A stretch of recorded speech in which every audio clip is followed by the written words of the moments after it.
2 years ago this week, George Floyd was murdered by police officer Derek Chauvin in Minneapolis, Minnesota, while 3 other officers protected his actions. For 9 minutes and 29 seconds, Chauvin knelt on Floyd's neck and back until he could no longer breathe. Cries from the onlooking crowd and cries from Floyd saying, "I can't breathe," and his final cries out to his mother all went ignored. One brave teen videotaped what happened for the world to see, and for days, weeks, and months afterwards, it was played and replayed, and the world erupted in anger and in protest. Hello, everyone. My name is Andy Richards, and I'm the managing producer, Diversity of Voices at NJ.com. And here today with me to discuss George Floyd, the aftermath, is Ms. Cuqui Rivera and Mr. Lawrence Hamm. Now, I have gotten to know the both of you over the last few months, and you have extensive resumes. So what I'm going to do is task you to introduce yourselves to our audience. And why don't we start with I call Lawrence Larry. Why don't we start with Larry? Larry, what response, first of all, introduce yourselves to us. And then my question is, within your organization, what was the response, the initial response to what happened with Mr. Floyd? Well, hello, Andy. My name is Larry Hamm. I'm chairman of the People's Organization for Progress, a grassroots, all-volunteer organization that works for racial, social, economic justice and peace. And our organization came into existence in 1982. And so we're looking at our 40th anniversary this year. And for 40 years, our organization has been dealing with the issue of police brutality. Before George Floyd, there were so many others. Most notably here in New Jersey, there was Earl Faison, who, according to the regional medical examiner, died in a stairwell of torture in the Orange police station in Orange, New Jersey. And then there, you mentioned the phrase, "I can't breathe," Eric Garner, before George Floyd. And just a week before the murder of George Floyd, we actually had a protest for Ahmaud Arbery. We were marching right down Market Street and down Broad Street to the Federal Building. And so, we were in the midst of this pandemic, coronavirus. The lockdown started, I think it was around March of 2020. And so it was a real kind of strange, off-center kind of existence that we were living. Everybody was sheltering in place, and there was a lot of fear, and people were not on the streets. And, there was a big question. I mean, we had a big debate in POP as to whether or not we should even have a demonstration. There was a lengthy and at times intense debate, but finally a majority decision was made. And we met, I believe it was on, Floyd was killed, I believe, on May 25th. And we met on May 28th. We meet every Thursday. And now we were meeting virtually over the phone. And we decided, to demonstrate on Saturday. We met on Thursday, decided to demonstrate on Saturday. So we expected the protests that we would have on Saturday, May 30th, to be like the other protests, 100, 150 people. A big demonstration for us is 200 people. And on the 30th, we had this demonstration, and it was funny because I actually started out on the steps of City Hall because the mayor was having a press conference at the same time, not at the same time, just before our scheduled 12 noon protest. He had an 11 a.m. Press conference about police brutality, about George Floyd. he called me and asked me to come to his press conference. I did, and he invited me to make remarks, and I left there and began walking up Market Street to the Lincoln statue where we always meet for demonstrations. And so I knew immediately as I was coming up Market Street that something different was going to happen, because usually if we call a demonstration at 12 o'clock, people will start coming at 12:30. When I got to the Lincoln statue at like about 11:30, there were already several hundred people there. And the people just kept coming and coming. And before we knew it, there were thousands of people. Even according to the Star Ledger, I think at one point the Ledger said several thousand, then the New York Times said 12,000. And it was, it was without a doubt the largest demonstration for any cause that we had ever organized. That's incredible. I'm going to stop you there. And I do want to mention that the mayor you're referring to is Mayor Ras Baraka. I can't remember if you said that or not, just because we have a few mayors yes, in our great state. And I want to pivot to Cuqui. And Cuqui, tell us about your initial response. Tell us about you, and then tell us about your initial response to the event. I agree. It was a strange. My name is Cuqui Rivera. I've been an advocate for over 35 years. I've been in community service my whole life, pay or not pay. I'm the Criminal Justice Reform Chair for the Latino Action Network. I'm a founder. We were created on Martin Luther King's birthday, and criminal justice reform has been my bailiwick throughout time. I wear many, many other hats, and that's all I want to say about that, except to say that I'm also a DJ, which kind of starts to speak to what I was doing about George Floyd. Because at the time of George Floyd, as a DJ, I also happened to be lucky enough to have a Jeep with a soft top that had a plug in it. And I started leading protests. I would have someone drive my Jeep and I would put the speakers out there and I would lead the hundreds of people throughout different communities. I remember in Highland Park, which is a fairly white community, there were maybe 1,000 people in their football field at the high school.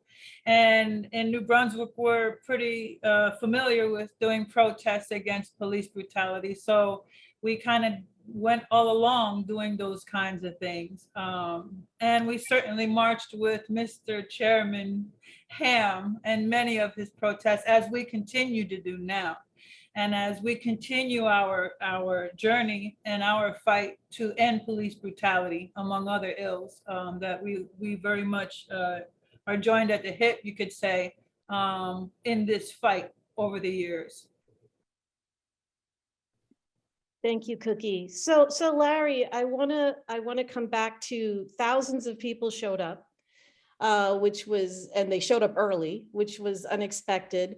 What was the vibe like with the crowd? What was the atmosphere? How was everyone feeling? Well, it was electric, and I know that's a cliche that's often used, but the energy level was so high. You could see the bolts of electricity. I'm going to tell you, I have been involved in social protests since I was 17 years old, over 51 years. And I never saw anything in the city of Newark like I saw that day. It's funny because we're always hoping for a good turnout.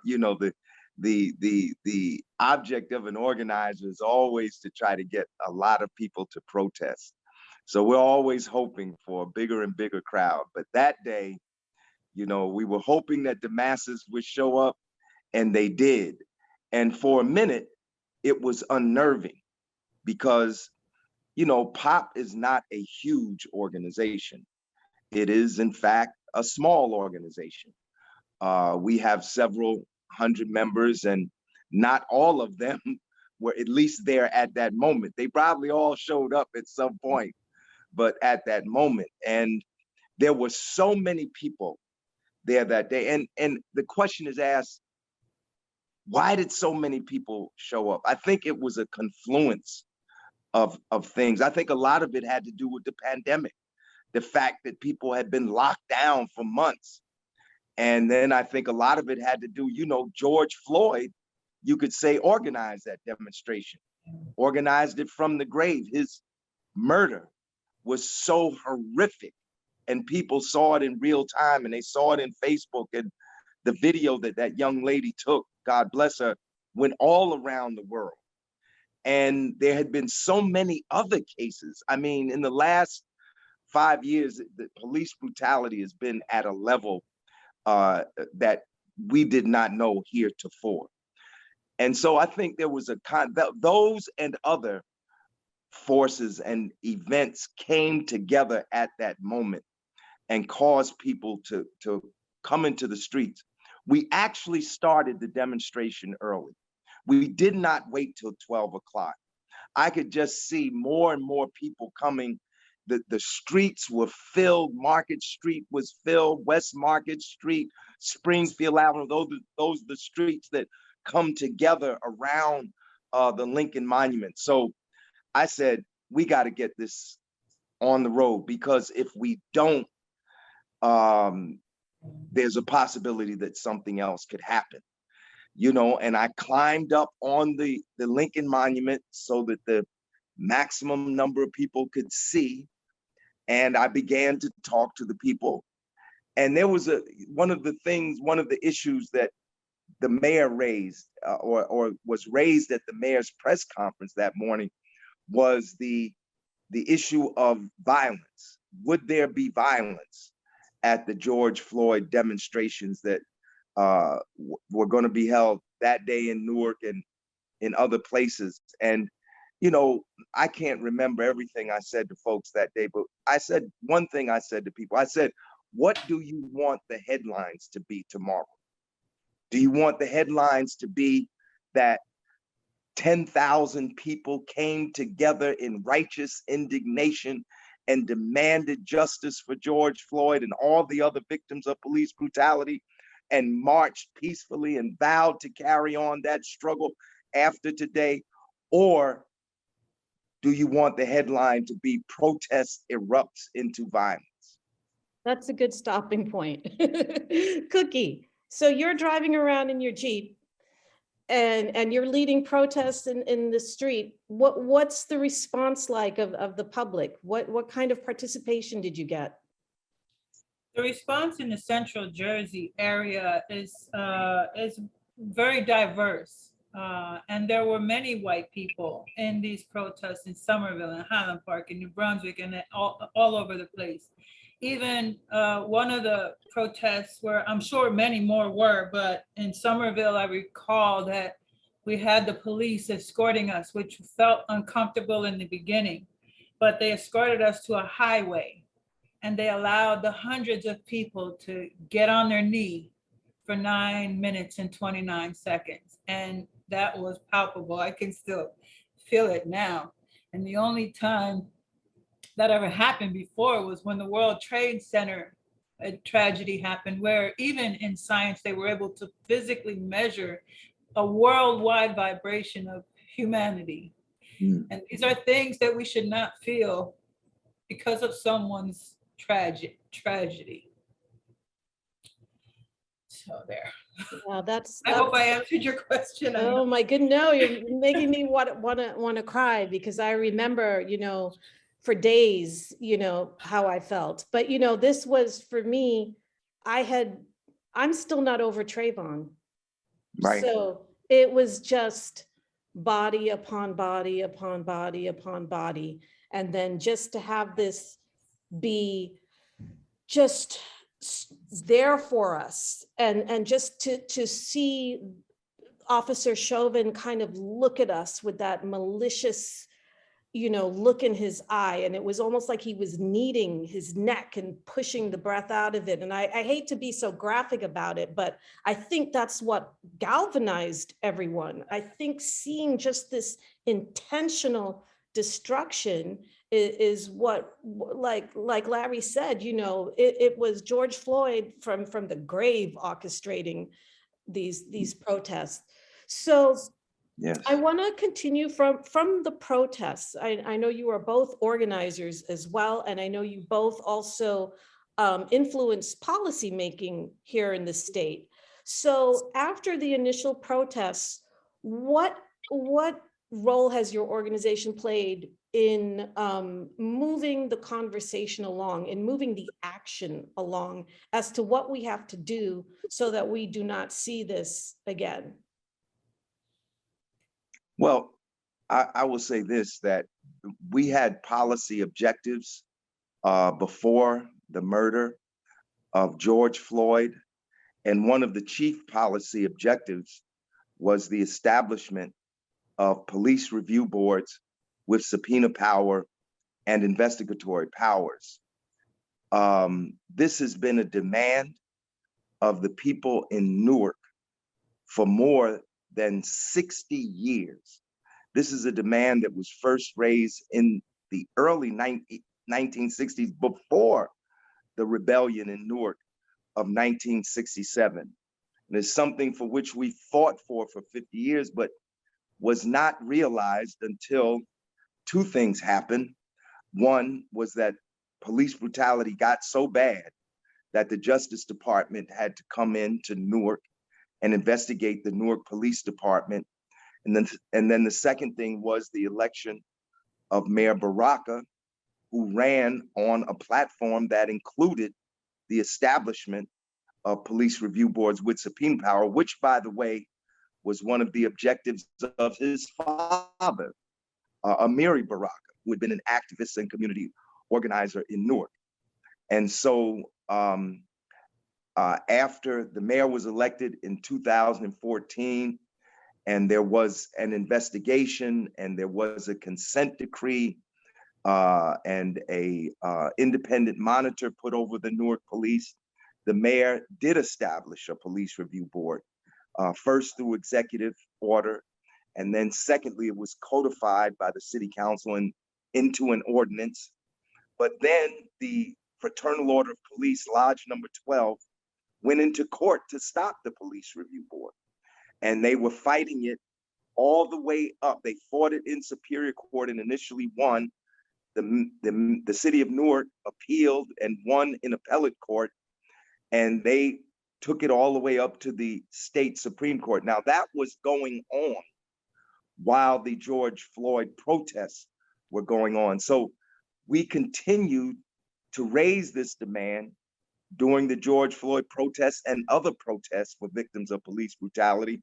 And we fused it together with other legislative initiatives, such as ending qualified immunity, such as banning chokeholds, such as making police records transparent, such as establishing a standard for the use of force, and there were others. So all along this struggle, there have been policy objectives, but I'm sad to say that here we sit 2 years later after the murder of George Floyd, and I can't think, maybe I would have to say almost none of those objectives have yet to be realized.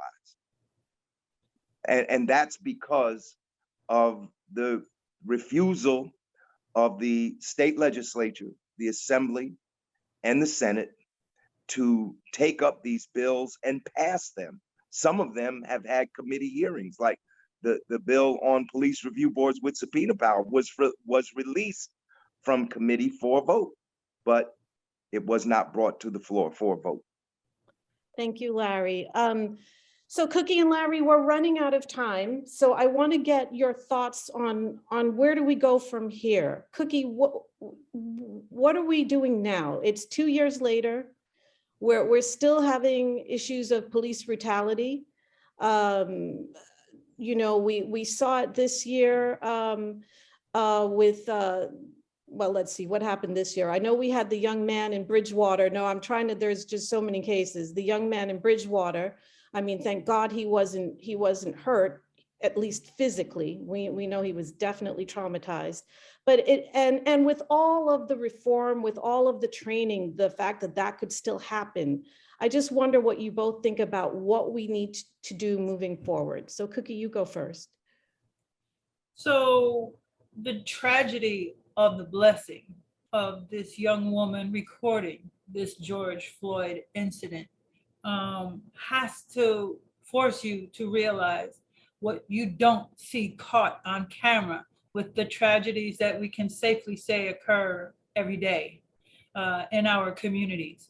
We would think that hundreds of years later in this country, post-slavery, that we would be a humanity and a civilization that would have learned some things. You would think that with the kind of people like Lawrence Hamm and the others that fight every day with every breath, that we would have a much more civilized society. We're talking about police brutality, which is completely rooted and based in white supremacy. We look at Buffalo, we look at Atlanta, we look at California, we look at the insurrection, we look at all of these things. Where is this coming from and what does it take? The activists are doing their part. The legislature is trying to do things, but it just never seems to take shape. We pass laws and they don't get implemented. There's a historic law here in the state of New Jersey, which says, it's called the Racial Ethnic Impact Study. Any criminal justice bill in the state of New Jersey should have a study on how it affects communities of color. It was passed in 2013. So, I dare you to find a bill that has that study involved in it. The Latino Action Network says that should be in every bill. How does it affect the community that's intended to impact, right? So yes, we fight long and we fight hard for police transparency, for police licensure, for the psych exam. A guy from Newark answers very differently than a guy from Milltown. And all of the things that are there, we stand side by side with Larry on civilian complaint review boards with subpoena and investigatory power. And those two last words are very important to this effort. And we also see, we would like for all of it, there's $12 billion in surplus right now. That should be invested in communities, not law enforcement. Every time you turn around, all of these extra things go to law enforcement, but they need to become more creative with communities. So there's that going on.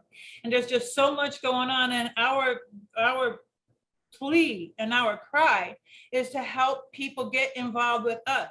And truly, it is the young generation who always seems to push this needle along with us. And when they show up, things do happen. So God bless them. But we have to give them space to be able to become involved in real ways.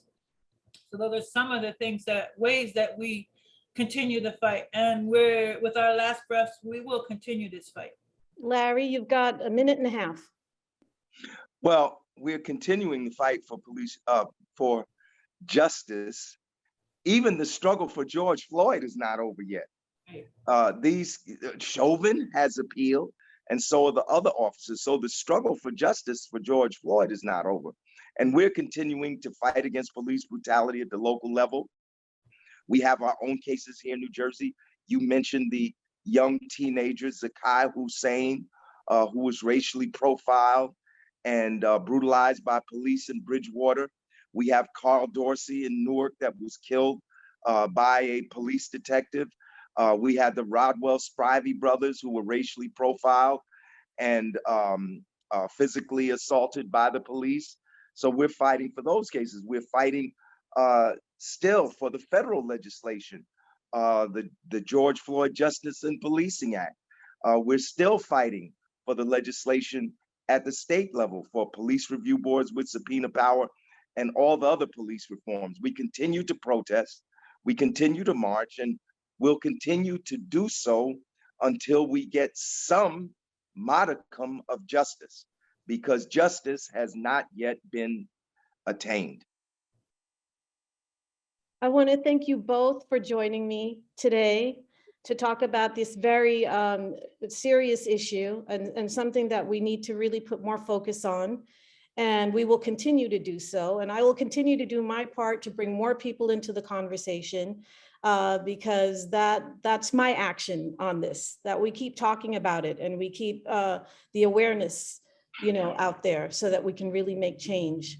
So thank you, Lawrence Hamm, and thank you, Cuqui Rivera, and we will see you next time. And thank you for Andy all Richards. your efforts, Andy Richards.